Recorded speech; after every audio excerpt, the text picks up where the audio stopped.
All right, what's going on, everyone? Captain here, back into the Marvel Contest of Champions video. Today is November 15th, 2021. We are just about 2 weeks, maybe a little less than 2 weeks actually, away from seeing the Cyber Weekend deals in-game in Marvel Contest of Champions.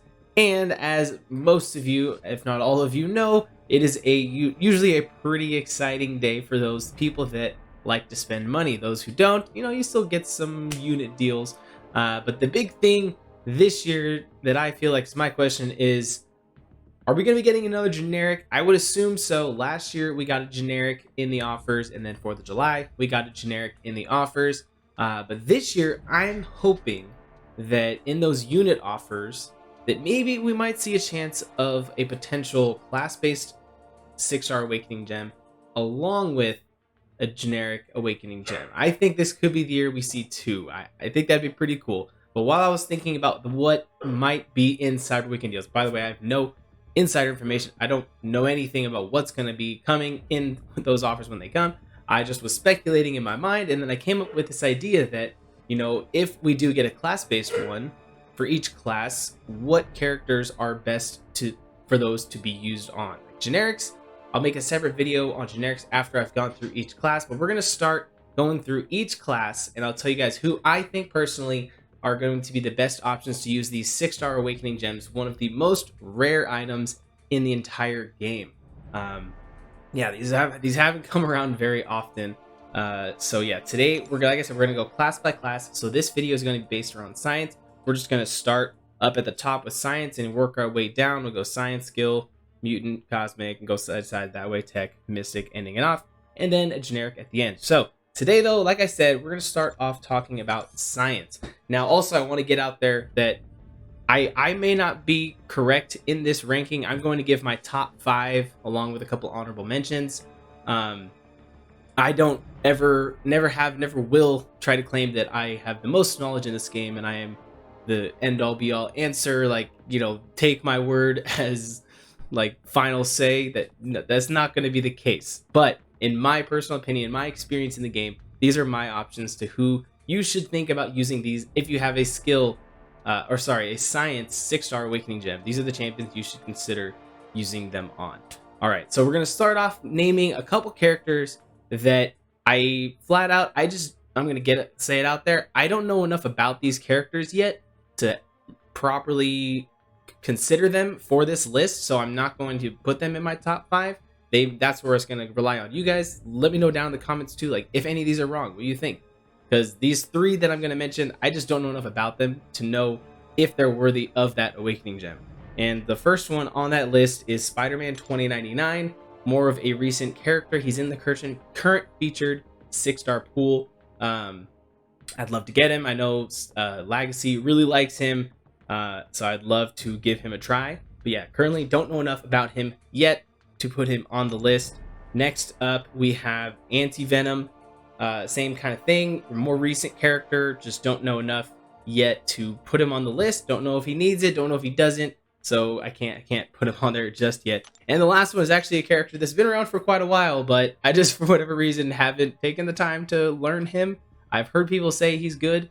I don't know if he needs the awaken ability, but yeah, I'm not gonna sit here and say don't use it on him, or do use it on him, because I don't know enough about him.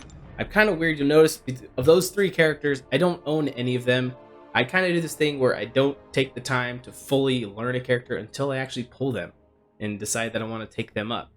But prior to that, I just learn kind of the basics. So yeah, that's kind of why those 3 I'm leaving off the list. So now we'll go into the top 5. And before we reveal the top ones, I'll mention the honorable mentions. So first on the list, though, at number 5, I'm going to put a character that I actually own already, and that is the Overseer. Now, this character, again, kind of falls into the category of I don't fully understand him yet. I only recently pulled him, so I've been trying to slowly learn the character. But now, I did forget to mention at the beginning of the video, this is more directed toward, obviously, endgame players that are going to be spending the money on these deals and having an extensive 6-star roster, and mainly care about also prestige. So that is a factor in this ranking. and that is why the Overseer comes in at number 5. He is the highest science prestige character in the game. He currently is, I believe, 8th overall in the entire game from all the classes. So that alone, in my opinion, makes him worthy of a Science Awakening gem if you don't have better options, or if you really need the prestige, of course. And his Awaken ability, from what it looks like, seems like it just adds a little bit more extra damage as well. Again, like I said, I don't know everything about him just yet, but I think the prestige alone, if that's something you're looking for, that's enough for me to put him here at number 5. All right, so then moving on to number 4, a character that I know a little bit more about. In these top 4, I definitely know a lot more. And number 4, I'm putting at Immortal Abomination, Eyebomb himself, one of the best science champions in the game. Also has, I believe he's the second highest prestige for the science class as well, so that is another factor. His Awaken ability just makes it so that he puts more poisons on him in the first place, which he benefits, of course, from having those poisons. You're running willpower, you're just going to be getting regen from those because he doesn't take the poison damage. Plus, you're going to be extending the debuffs that he's placing. The poison, petrify, and the acid burn, all of those get extended. So that is all very good things to have on Immortal Abomination. One of the best science characters in the game. So I definitely think Science Awaken Gem is worthy for him. So then moving on to number 3. Let's see, who did I put? Oh yeah, number 3 on the list. These last 3, I feel like they're a little bit more obvious. You know, these characters have been around the game for quite a while. But they're still top of the list. The one downside about these top 3 also, and a lot of the science characters in general, is they generally need high sig, which kind of stinks, but you know, it is what it is. But for number 3, I'm gonna put Thing, character that I feel like he's kind of fallen off the meta, but there are times where he comes in where he's just absolutely the best counter for things, and he just crushes them, or clobbers them, I guess I should say. Haha, yeah. That happened. I'm sorry. But Thing's Awaken ability, if you're not familiar with it, it gives him a protection that negates a lot of the damage that he receives. Max Sig goes all the way up to 80%. At Sig 1, it's only 20%. And then also, based on how many of the rock stacks you have, you get 1% for each of those. So if you have it fully max Sig, fully max Sig, and you have him built up to 20 rock stacks, you're negating 100% of the damage you're receiving. So yeah, that is ridiculous. So that's what makes him so OP. There's lots of cheese strategy videos out there with the champion synergy and all that kind of stuff, that you can have some really fun fights with Thing. It's very high risk, high reward champion. Almost kind of feels like Hercules, I feel like, when he's at the end there, when he's at, like, you're fighting at like 1 HP, but you feel indestructible kind of thing. So Thing, an oldie, but still a goodie. So yeah, you can't go wrong with Thing. I think he's still worthy of an Awakening Gem, in my opinion. All right, moving on. Before I get to the top 2 characters, because you've probably narrowed it down to who those 2 are, I'm going to quickly mention my honorable mentions. And the first one is going to be Human Torch. Doesn't absolutely need the Awakening Gem. It's just kind of one of those, like, you have all the other science champions awakened and you have one, you know, getting Torch's pre-fight to be able to refresh and have a chance to get used more than once in a fight.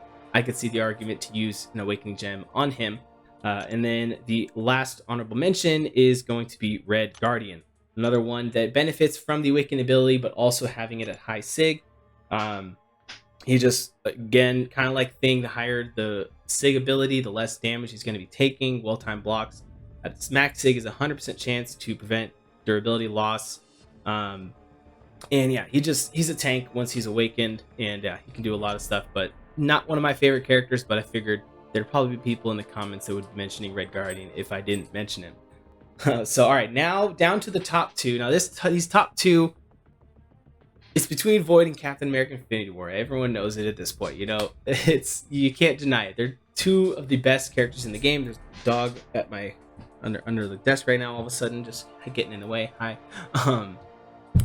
And it's hard to place these 2 because they're just so 1A, 1B. You can go back and forth which one is better. And for me, I ended up going with Captain America Infinity War at number 2. And I'll get to the reason why I have Void at number 1 in a second. First, I want to talk about Captain Infinity War. Cap, one of my favorite characters in the game, not only because he is Captain America, and I'm Captain Bay, it's my whole YouTube channel. He's got a beard, a great beard if I do say so myself. You know, I like to joke that they modeled his character after me, but you know, mainly the muscles, of course. But no, Captain America, phenomenal character. I used my generic from the Abyss on him, and I have zero regrets. Took him straight up to 200. But yeah, his Awaken ability, he gets a bunch of extra debuffs or different abilities that he gets to utilize throughout the fights based on the classes of the other characters in the game. So on top of his other synergies he already has, he gains synergies through his Awaken ability that benefit him, because all his regular synergies, they help the other classes pretty much. So this one, you know, having all of these at 100% chance to trigger at max sig is definitely what you want to do. He's definitely, if you're going to use an Awakened Gem on him, you want to take him up to max sig as soon as possible, or at least as high as you can, because then you just have a higher chance to place all these debuffs. Or for example, the skill one, you shrugs off a debuff, or purifies it, I guess I should say. Gains more kinetic potential with the Mystic one, all those kinds of things. But the main two, I think, are the Cosmic and the Tech ones. If you have a Cosmic champion on the team, every time you land a parry, you're going to be placing an armor break. Same thing with the Tech. If you land a parry, you're going to place a Petrify. If you have a Science champion, you're also going to place a weakness. Those three, in my opinion, are the three most important ones, because then they all stack together. If you have all three of those classes on the team together, you land a parry, you're placing all three of those debuffs at the same time, every single parry, and they stack. And yeah, he can start doing some insane damage, reversing healing, all that kind of stuff. So yeah, phenomenal character. No regrets again, taking him up to Sig 200, using my generic on him, which, spoilers, he'll probably end up showing up in the generic portion of this series I'm gonna do. Don't know where he'll end up on that list yet, but he probably will make an appearance. Yeah, so that is Captain America. If you didn't know, use an Awakening Gem on him. Don't even hesitate. Now on to Void, putting him at number 1, the king of debuffs. I mean, this guy, he counters so many things in the game. Again, an old character, but he's just still to this day the best option for so many fights. And his Awaken ability gives him access to the Fear of the Void, which increases his attack rating, as well as makes all his debuffs, his Intimidating Presence, place faster once the Fear of the Void is active. Now, the reason I decided to put Void at number 1 over Captain America is simply the reason that getting Captain America, get him awakened, you want to get him to max sig, so you have that 100% chance to do all of those things I spoke about. With Void, everyone does say you want to get him max sig, and yes, he does benefit immensely from the max sig. You can see here, I love, by the way, that they've added this now, that you can see all this information before you have them awaken, because it used to just say what the Awaken ability, like that it's there. You couldn't read all this stuff. But yeah, so you see when he's at Sig 1, he only gets a 1,300 or 1,033.81 attack rating, and then the debuffs place 15% faster. And then at max sig, it's 5,000, and then it's almost 60% faster. So yes, that is very nice. But I feel like the more important thing here with Void is just getting him awakened in the first place. So that's why I'm putting him above Cap. You put the Awakening Gem in him, maybe put a couple Sig Stones, get him to maybe Sig 50, 60, or whatever you can, and you're still going to be benefiting from that Awaken ability, I feel like, more significantly than you would if you took Cap up and only got him up to about like Sig 50 or 60. If that makes sense. That's kind of, in my mind, what I justified. But obviously, yes, you do want to take him to Sig 200 if you can, but you don't have to. You know, don't feel like, use this Awakening Gem, I have to get him to Sig 200 instantly. You're still going to benefit from just getting a couple Sigs into him, because, like I said, the main thing is just getting the access to that Fear of the Void in the first place. So that is my ranking, guys. Void at number 1, Cap, Infinity War number 2, Thing, iBomb, and the Overseer. Let me know, again, down below, guys, if you think I'm wrong, because I very well could be. But I came with this idea to do this video series, and I'm not asking anyone else's opinions. This is just my personal opinion on my experiences in the game, and I'd love to hear what you guys think down below in the comments. I'll try to keep these videos a little bit shorter next time, but I had to get through a lot in this first one to kind of, introduce what I'm talking about and all that kind of stuff. So yeah, don't know when I'll be posting each of these, how separated apart, but I want to get them all out before Cyber Weekend at least. So yeah, I'm going to start working on all of these. But that's going to do it for this one, guys. Thank you for watching, and I'll catch you next time.